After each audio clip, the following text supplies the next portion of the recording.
You are not reading enough. But how can you read all the research articles you need to know about and still get all the other stuff done?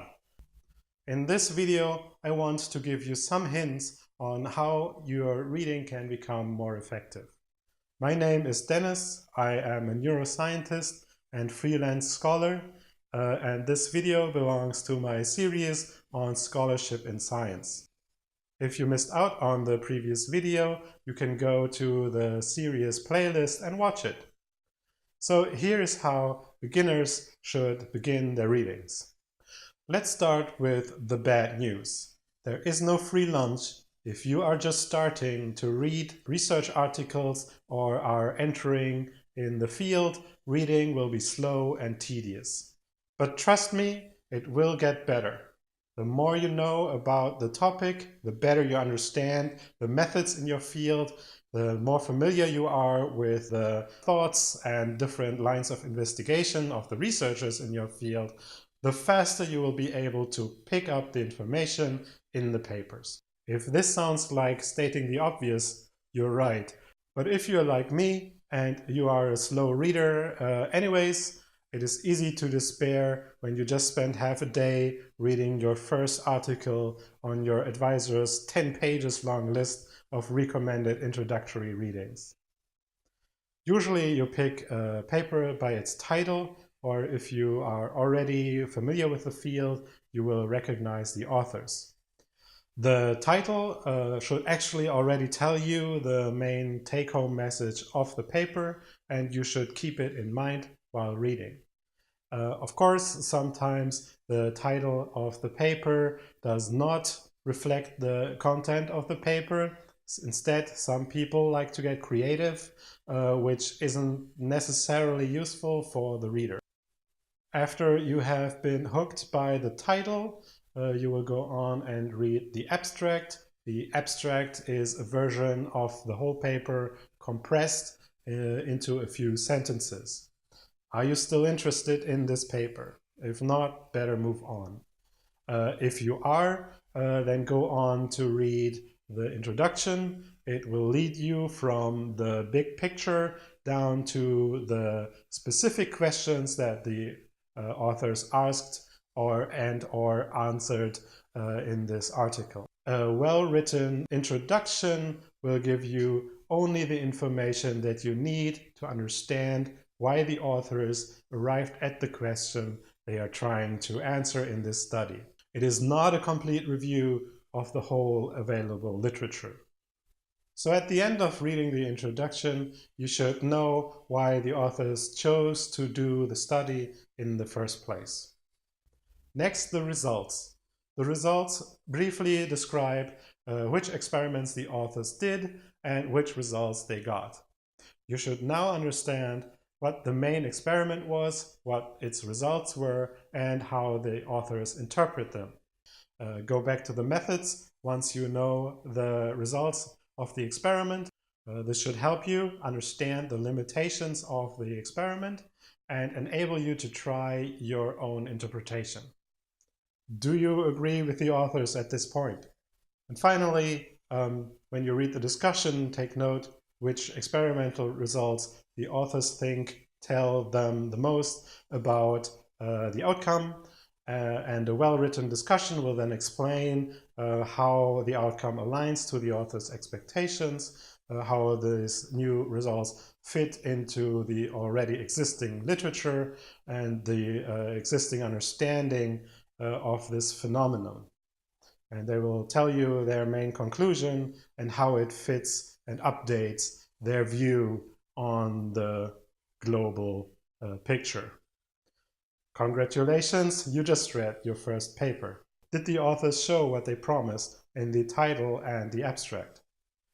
There is often the wrong assumption that because a paper went through peer review and was published, its content was necessarily true. But in peer review, there are only a few people reading the paper, and if they find it's okay, then it's going to be published. There still might be problems with the paper that these particular reviewers were not able to detect. Peer reviewers too are only human and can only review a study based on their own experience and knowledge. It's not by chance that a number of papers are being retracted even years after peer review and publication. But even if they aren't, future evidence may still uncover problems with that particular study that cannot be known today. Now, how to go on reading and get familiar with your new field. Other than just the findings in the paper, you should also take note of which articles have been cited to substantiate the claims that you yourself found most interesting or are the most important ones. This will allow you to select the next paper you want to read based on your personal interest. You will find that much more interesting and motivating than trying to read papers in the arbitrary sequence in which they appear on your advisor's recommendation list.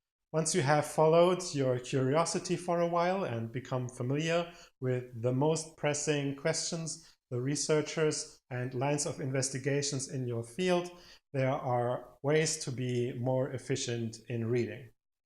A well-written journal article actually supports quick reading. So each paragraph should make one claim and only one, and it should state that claim in the first sentence. And the rest of the paragraph is there to substantiate that claim. If the authors adhered to this recommendation, you only need to read the first sentence of the paragraph to know what's going to be in it. So experienced readers can recognize points that they already know about and decide that they can skip the paragraph completely and move on to the next one. That is, if they already agree with the claim. If you don't agree, you should make sure that this paragraph does not contain a new argument that you didn't know about before. Now, and this is my own personal way of reading. Once I am familiar with the topic well enough, I would even skip the results section and go to the discussion. And if I feel I'm missing something, then I will go back and read the selected results section in detail and go to the method section as necessary. But you should really only do that if you're familiar with the work of these authors and the methods that they use, as well as the overall opinions in the field. And obviously, the closer the article is to your own research, the more skeptically and thoroughly you should approach the paper. With this method, I was able to read most papers in my field in about 30 minutes each, but you should really take your time and make sure you're sufficiently familiar with the subjects before you start skimming through articles. If you like a PDF with the information from this video, you can find it on my website. The download will be in the description box below or above or to the left, depending on which platform you're using to watch it. And while you're on my website, please sign up to my newsletter so you get updates once a month. But before you leave, please subscribe and give me a thumbs up. Leave questions, remarks, and suggestions in the comment sections. Thank you for watching. Have a good day. Bye-bye.